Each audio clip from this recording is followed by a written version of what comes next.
సిద్దిపేట జిల్లా రంగనాయక సాగర్ వద్ద ఉద్రిక్తత ఆవేశాల మధ్య రైతులు చేపట్టిన పాదయాత్రలో బీఆర్ఎస్ సీనియర్ నేత సిద్దిపేట ఎమ్మెల్యే మాజీ మంత్రి హరీష్ రావు పాల్గొన్నారు. రంగనాయక సాగర్ ను నీటితో నింపాలన్న ఒకే ఒక్క ఆకాంక్షతో చిన్నకోడూరు రైతులు స్వచ్ఛందంగా ఈ పాదయాత్ర చేపట్టారని, ఇది బీఆర్ఎస్ పెట్టిన యాత్ర కాదని ఆయన స్పష్టం చేశారు. ఈ సందర్భంగా ముఖ్యమంత్రి రేవంత్ రెడ్డి వైఖరిపై హరీష్ రావు తీవ్ర స్థాయిలో ధ్వజమెత్తారు. ఇది కాలం తెచ్చిన కరువు కాదు, కాంగ్రెస్ ప్రభుత్వం తెచ్చిన కృత్రిమ కరువు అన్నారు. రేవంత్ రెడ్డి పగ ప్రతీకార రాజకీయాలతో కాళేశ్వరం ప్రాజెక్టు నుంచి నీళ్లను పంపించేయడం లేదన్నారు. కేసీఆర్ ను తిడితే నీళ్లు రావు, గోదావరిని ఎత్తిపోస్తేనే వస్తాయని హరీష్ రావు హితవు పలికారు. పంటలు ఎండిపోతుంటే ఎలా కాపాడుతారని అడిగితే హరీష్ రావు కేటీఆర్లను కోసి వారి రక్తాన్ని పంటలపై చెల్లుతా అని సీఎం రేవంత్ రెడ్డి మాట్లాడడంపై ఆయన తీవ్ర అభ్యంతరం వ్యక్తం చేశారు.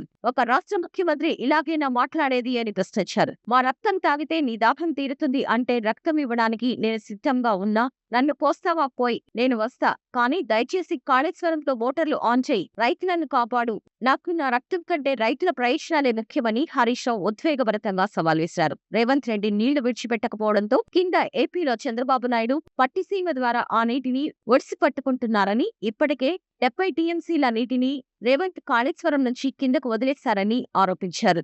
రంగనాయక సాగర్, మల్లన్న సాగర్, కొండపోచమ్మ సాగర్ నింపకపోతే ఆయా దేవుళ్లే రేవంత్ సంగతి చూస్తారని హెచ్చరించారు. రుణమాఫీపై కనబడ్డ దేవుళ్లందరికీ ఒట్లు వేసి రేవంత్ రెడ్డి మాట తప్పాడని, పాలకుడి పాపం చేయడం వల్లే రాష్ట్రానికి ఈ దరిద్రం కరువు వచ్చాయని హరీష్ రావు మండిపడ్డారు. కేసీఆర్ ఉన్న 10 ఏళ్లలో రాష్ట్రంలో కరువు అనే మాటే లేదన్నారు. అసెంబ్లీలో తరుగు తీస్తే తోలు తీస్తా అన్న రేవంత్ ఇవాళ తోలుబొమ్మలా మారారన్నారు. రైతులకు కనీసం 10 గంటల కరెంట్ కూడా ఇవ్వడం లేదని, కాళేశ్వరం నుంచి నీళ్లు పంపింగ్ చేయాలని సూచిస్తున్నారు. రిటైర్డ్ ఇంజనీర్లను జైల్లో వేస్తా, బెల్టుతో కొడతా అంటూ రేవంత్ బెదిరిస్తున్నారని అన్నారు. రేవంత్ కు హిట్లర్ కు అస్సలు తేడా లేదని విమర్శించారు. 16,000 క్యూసెక్ల వరద వస్తే నీళ్లు ఎలా పంపింగ్ చేయాలని అడుగుతున్న మంత్రి ఉత్తమ్ కుమార్ రెడ్డి గతంలో 1,00,000 క్యూసెక్ల వరద వచ్చినప్పుడు ఏం చేశారని నిలదీశారు. కళ్ల ముందు నీరు వృధాగా పోతుంటే పంపింగ్ చేయకుండా నిర్లక్ష్యం వహిస్తున్నారని, ఎల్లపల్లిలో నీళ్లు లేకపోతే ఎన్డీపీసీ, సింగరేణి థర్మల్ ప్లాంట్లలో విద్యుత్ ఉత్పత్తి నిలిచిపోవడంతో పాటు హైదరాబాద్ కు తాగునీటి కష్టాలు వస్తాయని ఆందోళన వ్యక్తం చేశారు.